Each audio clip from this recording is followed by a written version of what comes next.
Grande estar aqui novamente, revendo os irmãos e ter participado ontem do encontro de 30 anos de gratidão a Deus pelo encontro de casais com Cristo e estar aqui na igreja agora de manhã.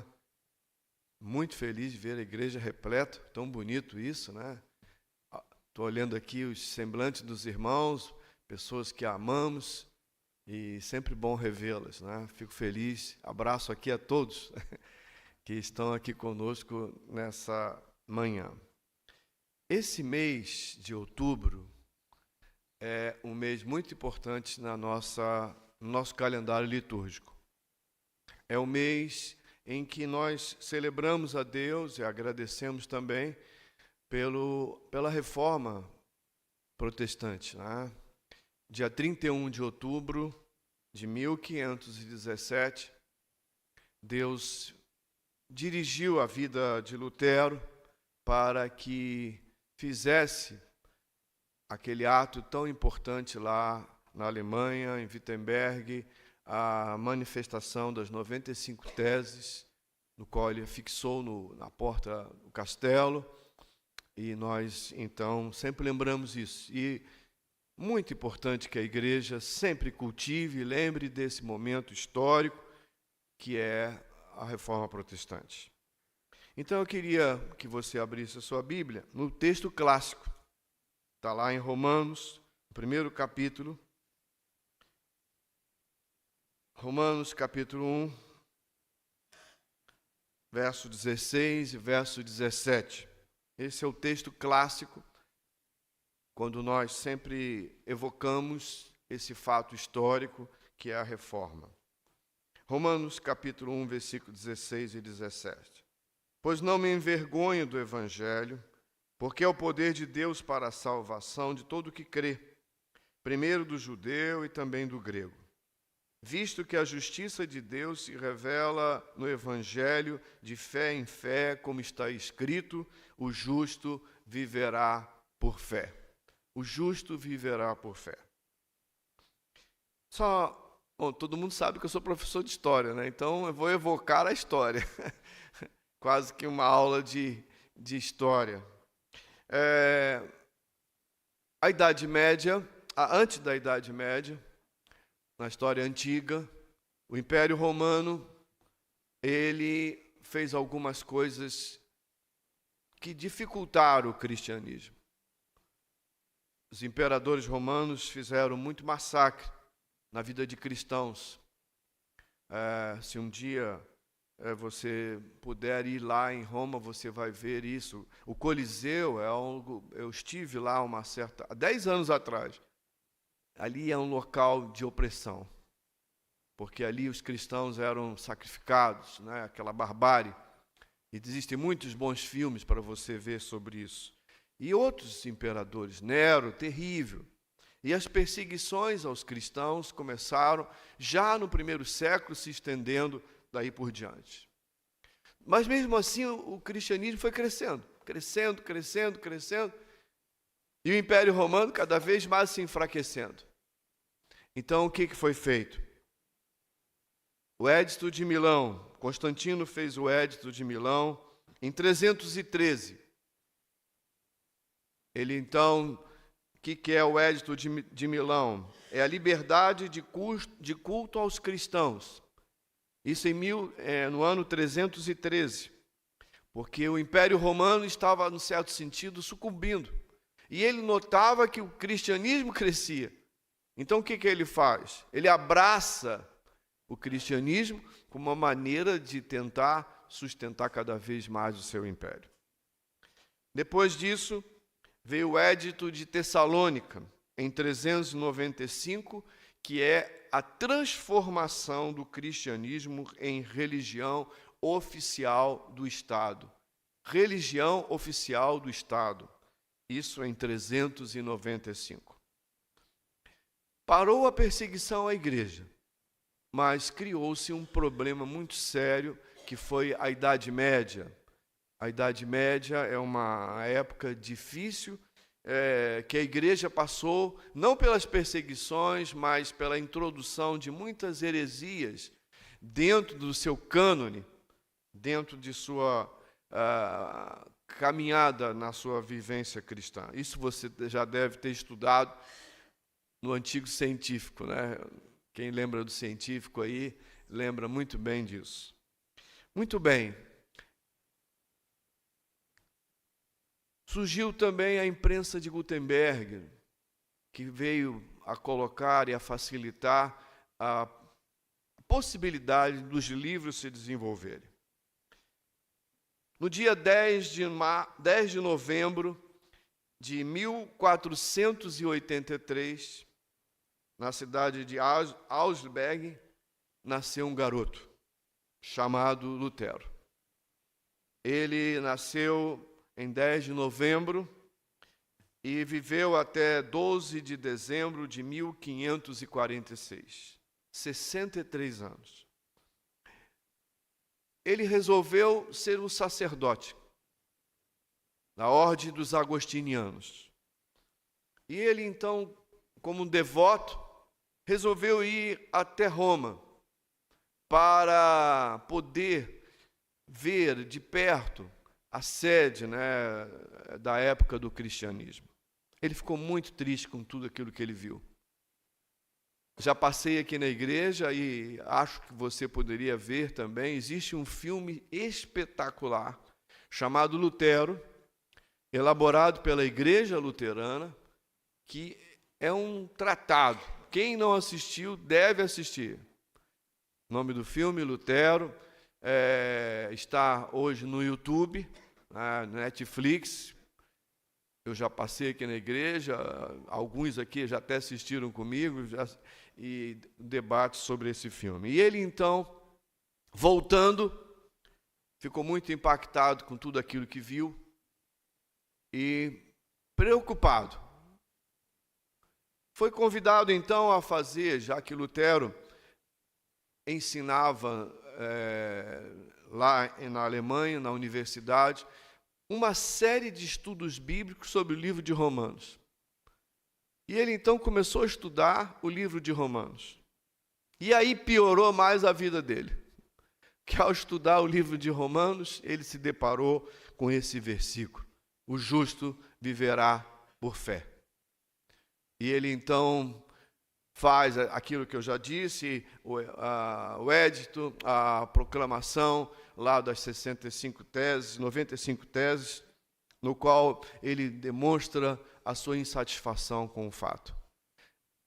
Sempre é bom lembrar que Lutero não queria criar igreja nenhuma. A proposta dele era reformar a igreja, voltar ao Evangelho, voltar ao primeiro século, voltar aos princípios de Jesus Cristo. Por isso, o nome Reforma. Mas todo mundo sabe que não foi aceito as suas colocações, vieram a perseguição, e então surgiu o movimento protestante do século XVI. Lutero casou-se com Catarina von Bora, de uma família nobre e empobrecida, e com ela eles casaram e tiveram 6 filhos. 6 filhos, Lutero e Catarina, e adotaram mais 6 filhos. Não satisfeito com 6, adotou mais 6. Então, uma famíliazinha grande de 12 filhos. O que na época era comum, né? Até no início do século XX, ter 10, 12 filhos era alguma coisa natural. E assim eles viveram juntos. Lutero era 20 anos mais velho do que sua esposa Catarina. E ele e ela viveram assim durante um bom tempo, até que ele veio a falecer em 1546. O movimento se estendeu pela Europa,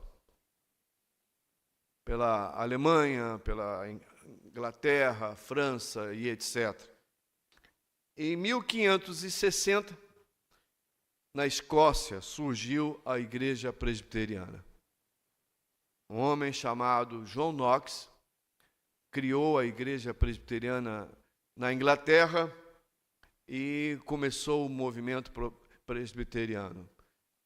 Da Inglaterra, eles imigraram para os Estados Unidos, naquele período difícil da Europa, e lá eles fundaram a Igreja Presbiteriana dos Estados Unidos. E da Igreja Presbiteriana dos Estados Unidos, no século XIX, 1859, um jovem, um garoto de 20 e poucos anos, veio morar no Rio de Janeiro, e Asbel Green Simon, e onde ele começou a Igreja Presbiteriana do Brasil, lá no Rio de Janeiro. Voltou depois 1 ano para os Estados Unidos, casou, trouxe a esposa para o Rio, tiveram uma filha, e eles viveram no Rio de Janeiro durante 8 anos, até que ela primeiro faleceu e ele depois de febre amarela. 8 anos só. E desse movimento de 8 anos surgiu a Igreja Presbiteriana do Brasil, que se espalhou, e hoje nós estamos nos 26 estados, mais o Distrito Federal, com grande crescimento da nossa querida Igreja Presbiteriana. Uma coisa importante que a reforma trouxe e traz consigo são os 3 princípios básicos da reforma.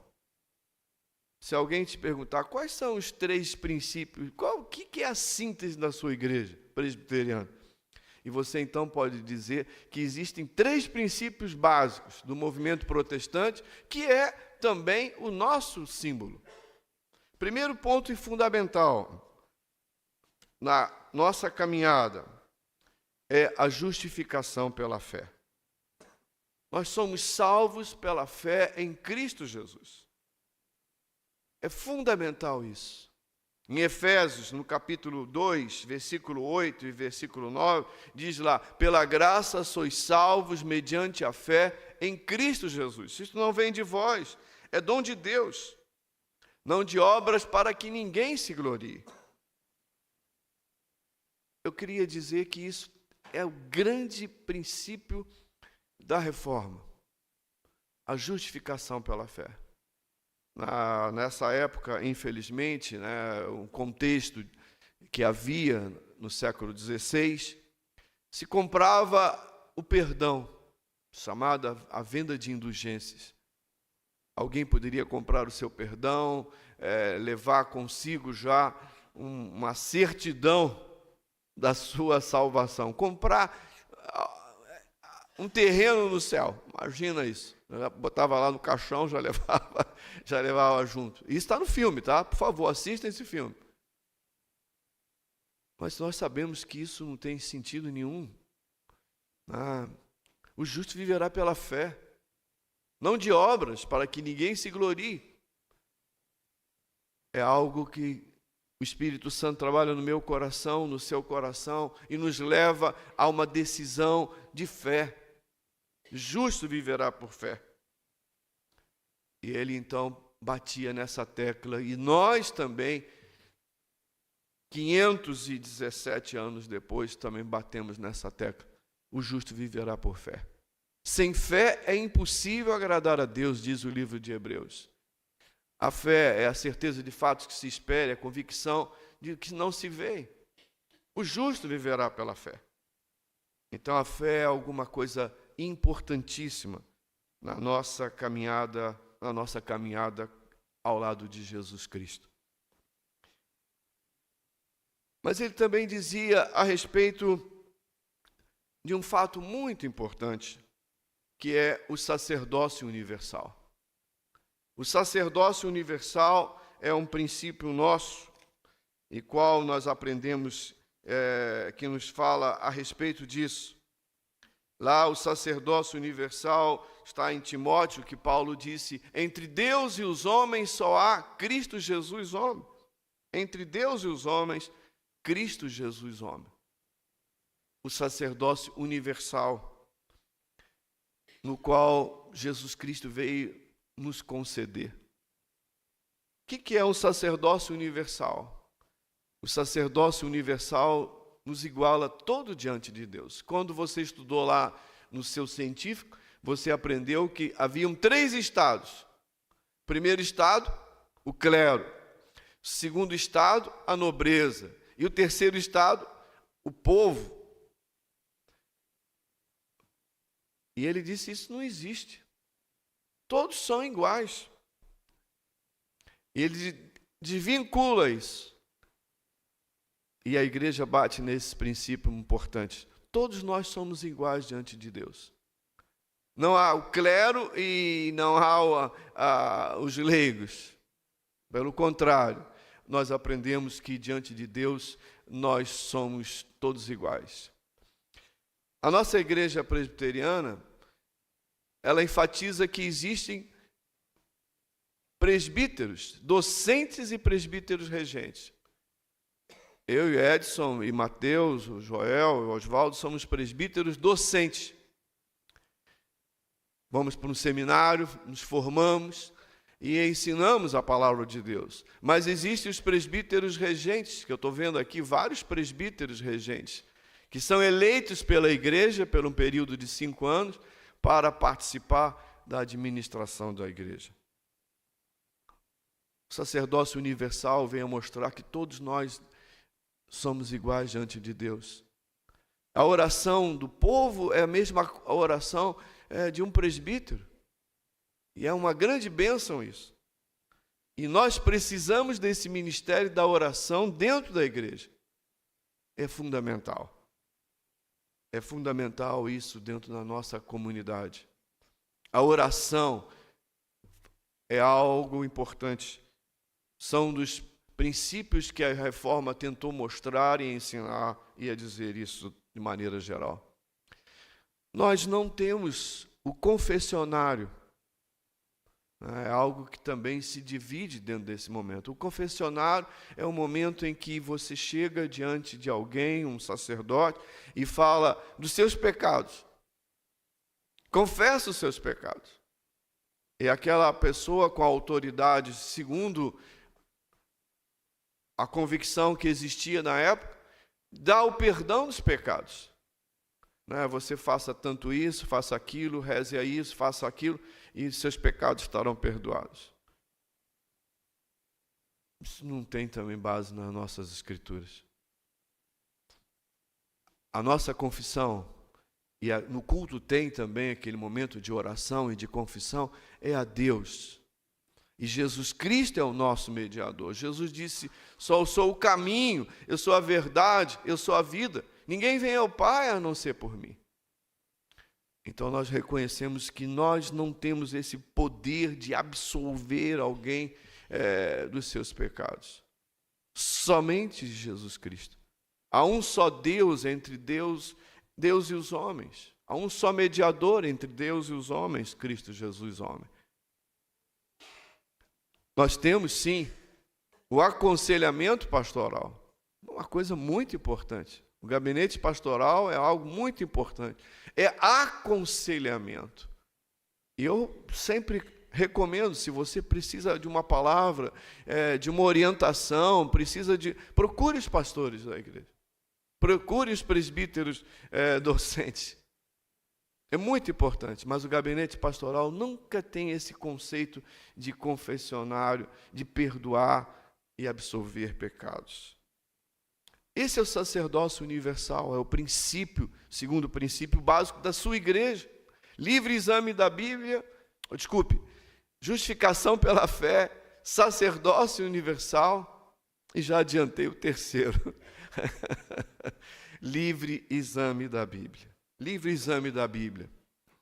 E eu queria então que você lesse comigo em 2 Timóteo, capítulo número 3, quando ele diz lá, toda a escritura é inspirada por Deus e útil para o ensino, para a repreensão, para a correção e a educação na justiça, a fim de que todo homem de Deus seja perfeito e perfeitamente habilitado para toda boa obra. Livre exame da Bíblia. E Lutero, então, fez algo muito importante. Ele traduziu a Bíblia dos originais para a linguagem do povo. Já que ele morava na Alemanha, seria para o alemão. Porque a Bíblia só se tinha em latim. E a Bíblia era muito restrita a somente os sacerdotes. O movimento protestante desvinculou isso. Lutero aproveitou que havia a imprensa de Gutenberg, traduziu a Bíblia para o alemão e começou um processo de distribuição das Escrituras para que todo cristão pudesse ter a sua Bíblia e ler a sua Bíblia. O livre exame das Escrituras é algo muito importante. Já disse aqui no mês passado e repito, sempre um desafio, leia a sua Bíblia diariamente. Tenha ela do seu lado. É um privilégio que a gente tem. Não vamos usar a Bíblia só aos domingos, quando a gente vem à igreja. Também devemos usar. Mas, diariamente, leia a sua Bíblia. Abra lá na sua casa. Leia as Escrituras. Faça ali o seu momento devocionário. Fale com Deus. Abra o seu coração. É muito importante esse exercício da leitura das Escrituras. Infelizmente, esse terceiro ponto foi mal interpretado. Livre exame da Bíblia não significa livre interpretação da Bíblia. O protestantismo tem confundido entre livre exame e livre interpretação, causando controvérsias no meio protestante. Foi o que infelizmente aconteceu. Hoje, no nosso país, nós temos mais de 150 denominações protestantes. E isso tem gerado muitos problemas, muitas inquietações. Porque muitas pessoas acham que simplesmente por interpretar, achar que é dessa forma, e cria-se um movimento confuso nesse sentido. Livre exame da Bíblia não significa livre interpretação da Bíblia. A interpretação parte sempre de um princípio da hermenêutica, que é a maneira de estudar e desenvolver as Escrituras. Mas a leitura da palavra de Deus como devocional, como momento de confissão, como momento de intimidade com Deus, é fundamental dentro dos nossos princípios da Bíblia. E eu li uma frase muito temática sobre isso. Alguém disse, lendo a Bíblia encontrei muitos erros. Preste atenção. Lendo a Bíblia eu encontrei muitos erros. Todos eles em mim. Se eu parasse no início aqui, todo mundo ia ficar chocado. Mas essa frase é para chocar mesmo. Lendo a Bíblia eu encontrei muitos erros. E todos eles em mim. Nós acreditamos que o Velho Testamento e o Novo Testamento é a revelação máxima de Deus para a nossa Bíblia. Nós acreditamos que o Velho Testamento e o Novo Testamento são as Escrituras perfeitas. E por isso, nós aceitamos que a Bíblia é a palavra de Deus sem erro. E os erros estão em nós. E por isso, quando nós lemos as Escrituras, a gente sente essa orientação e essa responsabilidade. Lendo as Escrituras também nós aprendemos duas coisas. Nós temos a forma e temos a função. A forma, ela modifica-se, ela se adapta a cada momento e a cada fato. A Bíblia tem diversos contextos disso. Eu vou pedir que você abra a sua Bíblia para a gente ver isso. Em Deuteronômio, capítulo 22, versículo de número 5.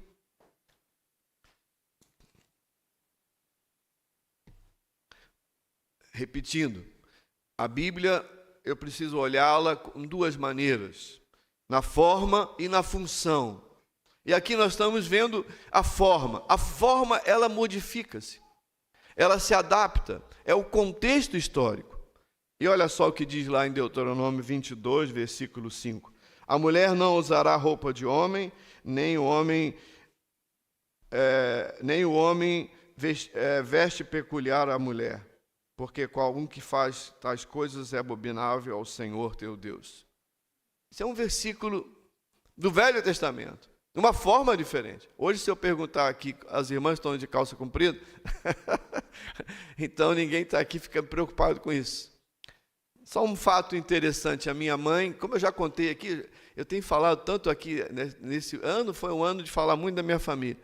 A minha mãe, ela ficou órfã com 2 anos de idade. Minha avó morreu, minha mãe nasceu em 30 e minha avó morreu em 32. Então, minha mãe foi criada pela irmã mais velha, Idiomar. E titia era uma pessoa assim, muito piedosa, e ela não admitia de jeito nenhum que mamãe usasse calça comprida. E mamãe nunca usou calça comprida. Nunca usou calça comprida, porque está nesse versículo aqui, né? Um dia titia faleceu. Titia faleceu e mamãe, a primeira coisa que fez foi comprar uma calça comprida. Aí todo mundo estranhou a mamãe de calça comprida. E ela deu uma desculpa: não, eu vou lá para o sul, lá em Santa Catarina, para visitar o Romualdo, lá é muito frio. E eu tenho que comprar uma calça comprida. Mas todos nós entendemos qual era a orientação. É porque a segunda mãe dela tinha essa formação e ela não queria de jeito nenhum respeitar a sua irmã mais velha, que havia sido a sua mãe de coração. Mas só para mostrar que a Bíblia tem formas que se adaptam. Se você ler o Velho Testamento, você vai ficar vendo algumas coisas que eram da época. A mulher que estivesse menstruada não poderia ir ao templo. Meu Deus! É uma coisa local. Um período de formas. Você vê também no Novo Testamento isso. Lá em 1 Coríntios diz que Paulo falando que a mulher não deve ensinar na igreja. Mas isso é apenas algo contexto local. Porque nós temos muitas irmãs que lecionam aqui muito bem. Eu vou aqui citar a minha irmã Elsa, que é uma excelente professora e pode muito bem pregar aqui na igreja. Então, eu sempre preciso entender que a Bíblia tem as suas formas. Mas a Bíblia tem a sua função. A função da Bíblia é a essência do Evangelho, o qual nós precisamos dele e muito disso. Eu queria então que você abrisse a sua Bíblia no livro de Marcos, capítulo número 12. Marcos, capítulo número 12, versículo número 30. Eu vou ler até do verso 29, Marcos, capítulo 12, versículo 29, versículo 30. Respondeu-lhe Jesus: o principal ouve, ó Israel, o Senhor nosso Deus é o único Senhor. Amarás, pois, o Senhor teu Deus de todo o teu coração, de toda a tua alma, de todo o teu entendimento e de toda a tua força. 31. O segundo amarás o teu próximo como a ti mesmo. Essa é a essência do Evangelho. Amarás o teu Deus de todo o teu coração, de toda a tua alma, de todo o teu entendimento, e o teu próximo como a ti mesmo. Essa é a função, a grande base da Bíblia.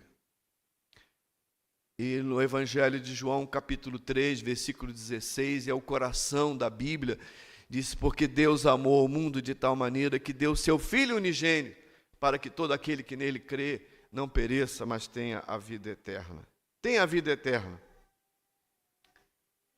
E aqui nós aprendemos uma coisa muito importante, que também precisamos ver isso no nosso meio evangélico. No essencial, a unidade. No acidental, a diversidade. E em tudo, o amor. Em tudo, o amor. No essencial, a unidade. No acidental, a diversidade. E em tudo, o amor. Francisco de Assis, na Idade Média, disse essa frase que vem até nos dias de hoje. No essencial, a unidade. Nós precisamos ter essa unidade. Dentro da igreja, entre as denominações, no acidental, a diversidade. Cada um podendo seguir aquilo que acha mais característico, mas em tudo o amor que nos une em Cristo Jesus. Em tudo o amor que nos une em Cristo Jesus. Livre exame da Bíblia. Esse privilégio que eu tenho, que você tem, de abrir as Escrituras e ler na sua casa e apresentar-se diante de Deus. Nesse mês em que nós estamos lembrando esse período histórico tão importante, tantos bombardeios que eu tenho notado dentro do nosso meio protestante, que muitas vezes nos entristece. 517 anos da nossa reforma. Eu queria lembrar isso para a igreja aqui nessa manhã. Primeiro, não deixar isso desaparecer. O pastor Mateus muito bem falou, passar isso para os nossos filhos, né? O nenenzinho está ali no colo da mamãe agora, a sua irmãzinha. Nós temos esse privilégio e a responsabilidade de passar isso. Uma grande tristeza que eu tenho é que dia 31 de outubro, no meio protestante, me traz dos Estados Unidos uma heresia. Me faz o Halloween bem no dia 31 de outubro. Eu fiquei pensando, meu Deus do céu, por que não botou isso outro dia? 31 de outubro não é para lembrarmos Halloween. 31 de outubro é para lembrarmos o que Deus fez na história. Que Deus fez na história. Tudo bem, eu sei que hoje em dia está difícil no colégio, eles não brincaram de Halloween, não estou nem aí contra isso, deixa eles brincarem. Mas o papai e a mamãe tem que dizer para o seu filho, hoje é um dia importante na nossa história, da chegada do nosso movimento protestante no século XVI. Então, se alguém te perguntar amanhã, quais são os 3 pontos básicos da sua igreja? Você nos diga lá e nos ensine. Primeiro, justificação pela fé. Nós somos salvos por meio da graça de nosso Senhor Jesus Cristo. Segundo, o sacerdócio universal, que é ponto básico. E o terceiro é o livre exame das Escrituras como um desafio na nossa fé. Eu queria deixar essa reflexão, aproveitando esse momento histórico, esse mês tão importante na nossa igreja e na nossa denominação. Grave isso, leve isso no seu coração. Toda essa história que faz parte da minha história, da sua história e da nossa história. E que Deus abençoe a nossa igreja presbiteriana de Florianópolis, que continue a ser fiel às Escrituras, que continue a ser caminhando e servindo ao Senhor em todos os seus ministérios. Infantil, adolescente, jovem, adultos, mas trilhando sempre a palavra de Deus como princípio básico. Que Deus assim nos guarde e nos proteja. Amém.